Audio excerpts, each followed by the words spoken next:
Undead Girl Murder Farce, Episode 5. My gosh, that was way too many characters to introduce. If this arc doesn't end up being extremely long, I'd be super shocked. But yes, we have the introduction of Sherlock Holmes, Dr. Watson, we have Lupin, we have the Phantom of the Opera, we have the Professor and all of his people, we have an insurance group that has, like, really powerful people. I don't know how many more characters we want to introduce, but yeah, really solid episode. I think the nugget within this episode was truly, so far, introducing a chemistry between Rindou and Sherlock Holmes that I'm hoping will be really good. I mean, already getting the sense that the two of them sort of feeding into each other because they kind of both see things the same way. They look at the details and can figure things out before other people can. But yes, really excited to see where this goes. But thankfully, unlike the last mystery, I'm not already seeing signs of what could possibly be the resolve. I mean, there was hints here and there where it sort of is having characters whisper. And again, I will hope that that's not the reveal, but it's doing a good job so far of introducing everybody, setting up the stage and everything. My gosh, this mansion, the basement, what the hell is that about? But yeah, let's jump into it. Opening up the episode, we have Rindou and Suguru go to a cane shop. And I'm guessing they're assuming that the guy they're looking for bought his cane from there, so they get the registry so they can figure out, I guess based on that, where this guy's at. And immediately they're confronted by Sherlock Holmes and Dr. Watson. Now here's the interesting thing, because it keeps kind of brushing it off during the episode that they were just there to buy a cane. But why would they be upset about the registry that they grabbed? Unless Sherlock Holmes and Dr. Watson are trying to find this professor as well. That's my assumption here. Even though he keeps mentioning the idea that I was just going to buy a cane, there wouldn't be a reason why he'd be upset about the registry. So I'm thinking Sherlock Holmes is after him as well. But they get arrested, and like I said before, this is where I'm getting a hint of what they could possibly do with this chemistry between Rindou and Sherlock Holmes. My excitement that I'm building up is, I like whenever you have two genius minds that are sort of at a race with each other to get to the goal. Obviously, the two of them want to unravel the secret. They want to be the ones that solves everything. And so I think already you're getting that hint. I mean, when they introduce everybody, immediately Rindou's like, I think we didn't need him. I can handle this myself. And Sherlock Holmes is like, yeah, we don't need you. I could have easily done this myself.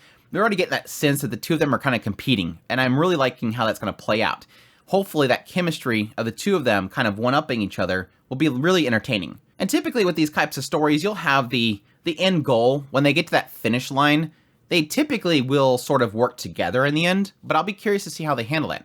It could turn into a thing where Rindou pulls the rug out from underneath them and says, no, I figured it out. And I have my predictions, but I'll get into that later. But yes, on the sidelines, we have Lupin pretty much captures Phantom, says, hey, I got this ruby, and you as well. I want you to help me with something. I'm missing my client that usually helps me out, and I want you to help me steal this extremely rare diamond. The Phantom seems to be a little bit odd in the idea that it seems like he's somebody that's been kind of kept in the basement of this opera for a long time, and Lupin's sort of wanting to bring him out and use him. And it seems like the Phantom's okay with this, like, oh, okay, yeah, sure.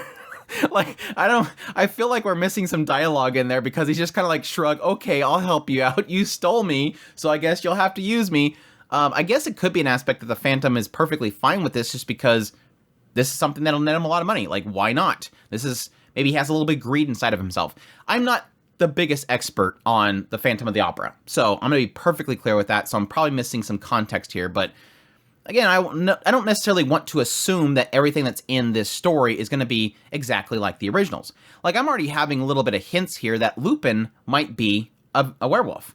I can't see any other reason why he'd want to steal this gem other than him just wanting to steal a gem because it's fun, but there might be an aspect of he wants this gem. The reverse could be as well, that he's somehow related to the dwarves and he wants this information that's on the gem, but the gem doesn't really reveal too much unless there's a secret message hidden within there, which is, I'm thinking possibly could be. They said the dwarf itself was made in a way and had the information put into it that would reveal the location of the werewolves.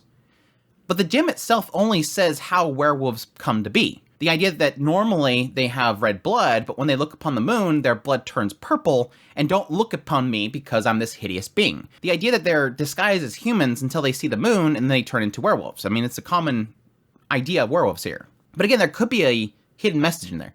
I don't see the dwarves having this simple concept put into an unbreakable gem into something that the werewolves can't touch, just for the sake of revealing that. Unless that concept of becoming a werewolf is unknown to mankind in this world. They could be. But yeah, Lupin puts out his message, says that he does it because he wants to be a gentleman. Everybody is brought to this mansion, Sherlock Holmes, Suguru, and Rindo. There was 2 other groups, and then people from the Royce Insurance Agency, which apparently in this world, there's an insurance company that literally has like a militarized group within them. Like, what was it, like 7 people that are extremely powerful in some way. And the reason why they have these people is because for insurance companies, especially for companies that are assuring somebody that owns a diamond that's extremely invaluable, as Rindo puts it, because people like us exist, these oddities that sort of shift how things handle, they essentially have an extermination group just for people like us. So they have to be powerful. For somebody that can take on somebody like Suguru, they're going to have some really powerful people to do that. And yeah, very quickly we get a hint that these people from this insurance company do not like Rindo and Suguru. Again, these are people that they normally kill on a regular basis. They're perfectly fine with probably taking Rindo and chucking her out the window, even though that won't really hurt her because she's immortal. Only Suguru can kill her. They learn about the note itself, that he's going to steal it between 11 and 11:30, which Rindo quickly jumps on this, so we're going to take a note of that. Why does it say 11 to 11:30? The only quick thought that I had is this idea that Lupin's probably going to mess with the clocks in some way. They're going to see the clocks say this time, but it's actually this time. Maybe at 10:30 he steals it, and then we come to find out, oh, he stopped all the clocks at 10:30. It's actually 11. But yes, they're all brought down into the basement, which like I said earlier is like, it's supposed to be in the basement of an old church, and it's like, what the hell happened here?